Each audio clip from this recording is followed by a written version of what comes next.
Dia pun melihat pintu menuju ke neraka terbuka, kemudian kedua-duanya berkata, wahai musuh Allah, seandainya engkau mentaati Allah, nescaya itu bukan tempatnya. Selanjutnya Rasulullah sallallahu alaihi wasallam bersabda, demi Allah yang jiwaku berada di tangannya, hatinya akan merasakan kerugian yang tidak pernah akan hilang selamanya.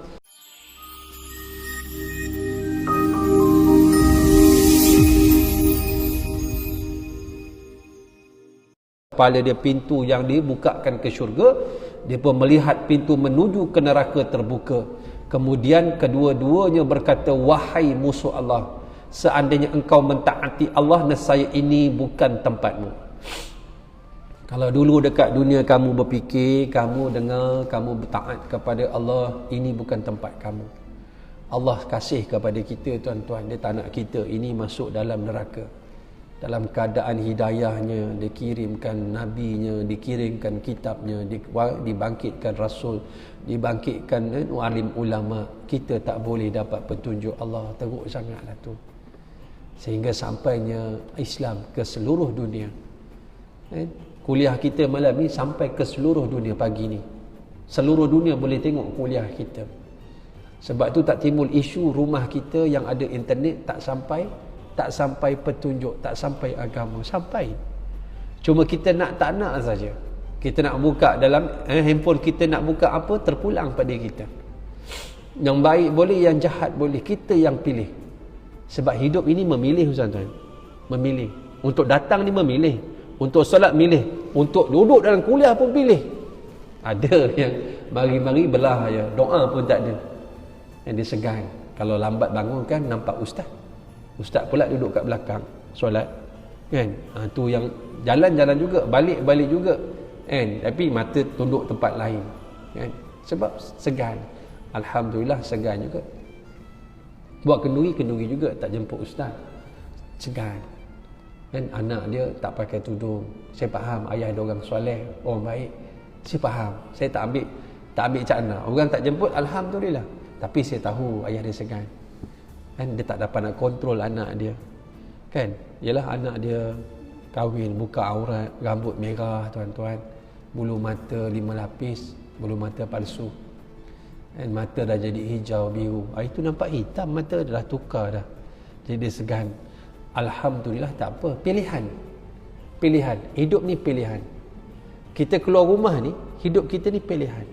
Sebab tu jangan kita memilih untuk hidup yang susah. Jangan. Sebab kita masuk besok alam barzah, masuk syurga, pilihan kat dunia ni. Salah pilih, kita dapat tempat yang lain. Jadi faman syaa'a falyu'min wa man syaa'a falyakfur. Para siapa pilih jalan keimanan, dia dapat. Siapa pilih jalan kekufuran, dia dapat. Dia pilihan. Jangan salahkan diri kita. Jangan salahkan orang lain, salahkan diri kita yang memilih. Kan kita nak bawa anak kita ke syurga, ada orang tak nak, terpulanglah. Kemudian kedua malaikat itu tadi, dan dia pun melihat pintu menuju ke neraka terbuka, kemudian kedua-duanya berkata, wahai musuh Allah, seandainya engkau mentaati Allah, nescaya itu bukan tempatnya. Selanjutnya Rasulullah sallallahu alaihi wasallam bersabda, demi Allah yang jiwaku berada di tangannya, hatinya akan merasakan kerugian yang tidak pernah akan hilang selamanya. Setelah itu dibukakan baginya pintu menuju ke neraka dan dikatakan kepadanya, wahai musuh Allah, ialah tempatmu kerana engkau telah berbuat maksiat kepada Allah. Dibukakan juga baginya 70 pintu neraka yang panas dan racunnya mendatangi musuh Allah itu sampai Allah membangkitkannya pada hari kiamat menuju ke neraka. Allah Subhanahu wa taala berfirman, wan nazi'ati gharqa. Surah An-Nazi'at. Wan nazi'ati gharqa. Demi yang mencabut nyawa dengan keras. Perkataan wan nazi'at, nun zai'ain. Naza' ni kita ambil bahasa Arab, kita melayukan. Naza' ni apa, tuan-tuan? Naza' ni orang yang sakarat, teruk, yang dalam keadaan tidak, dalam keadaan yang cukup sakit. Sebab tu dalam keadaan ini disebut dengan perkataan wan nazi'at, yakni yang mencabut. Naza' ni cabut, nazi'at ni malaikat yang mencabut. Wan nazi'ati gharqa, mencabut mangsa dengan nyawa dengan keras. Kata Sa'id ibnu Mansur meriwayatkan hadis dari Ali bin Abi Talib karamallahu wajha, bahawa mengenai firman ini, Ali bin Abi Talib mengatakan mereka adalah malaikat yang mencabut nyawa orang-orang kafir. Tengok sambungan dia, firman Allah, wan nasyitati nashta, yang mencabut nyawa dengan lemah lembut. Tengok dua keadaan.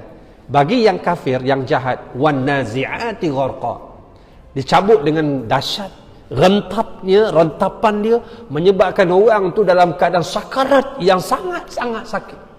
Tetapi untuk orang yang beriman, malaikat dia wan nasyitati nashta, lemah lembut datangnya. Ambil lemah lembut, mukanya cantik berseri-seri, kita dah bincangkan dulu. Allahumma Ali radhiyallahu anhu mengatakan mereka adalah para malaikat yang mencabut nyawa orang yang mukmin dengan lemah lembut. Apa lagi sifat dia? Wasabihati sabha, yang turun dari langit dengan cepat. Mana malaikat yang cabut nyawa orang yang baik ini, dia segera buat. Dia tak tangguh-tangguh, dia tak buat main, dia tak godam, dia tak seksa dengan lama-lama.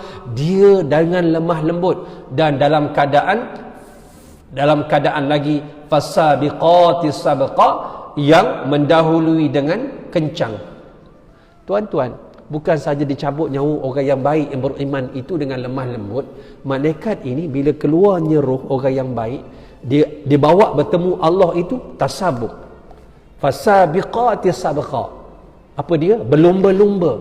Maksudnya, ya Allah, aku bawa dia. Ya Allah, aku ambil nyawa dia. Ya Allah, aku. Ya Allah, aku. Ya Allah, aku. Apabila dia merasa bangga malaikat sebab menumpang kemuliaan orang yang beriman yang baik mati itu, dia rasa bangga sebab dia yang bawa bertemu Allah, roh orang yang baik. Dia menumpang, orang kata menumpang tui tu. Dia menumpang kelebihan orang yang mati itu, dia rasa bangga kerana dia dapat bawa roh orang yang beriman. Allahu Akbar. Malaikat berbangga dengan manusia, tuan-tuan. Dan akhirnya Ali mengatakan, iaitu malaikat-malaikat yang saling mendahului untuk menyerahkan nyawa orang yang mukmin kepada Allah, mengenai firman Allah Subhanahu wa taala, demi yang mencabut nyawa dengan keras. Ibnu Abbas radhiyallahu anhuma mengatakan, iaitu jiwa orang-orang kafir dicabut, diurai lalu ditenggelamkan ke dalam neraka. Wa na'udzubillahi min dzalik. Kata Ibnu Abbas, berkata wan nazi'ati gharqa, dicabut, direntapnya, diurai, dibawa main, dipayahkan, sehingga dihumban ke dalam neraka. Kata siapa? Ibnu Abbas radhiyallahu anhuma.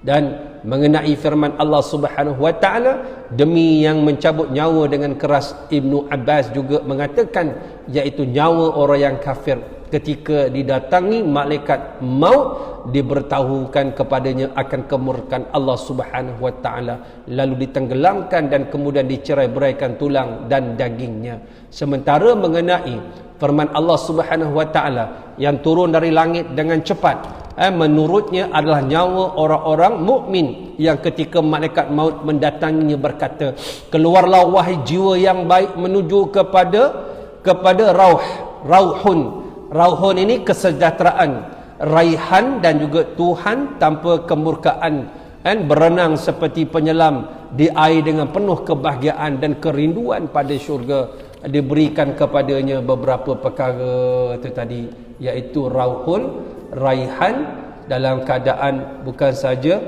wangi, tapi dengan kesejahteraan, ketenteraman, kebaikan yang diberikan oleh Allah Subhanahu wa taala. Jadi saya rasa tuan-tuan cukuplah sekadar itu.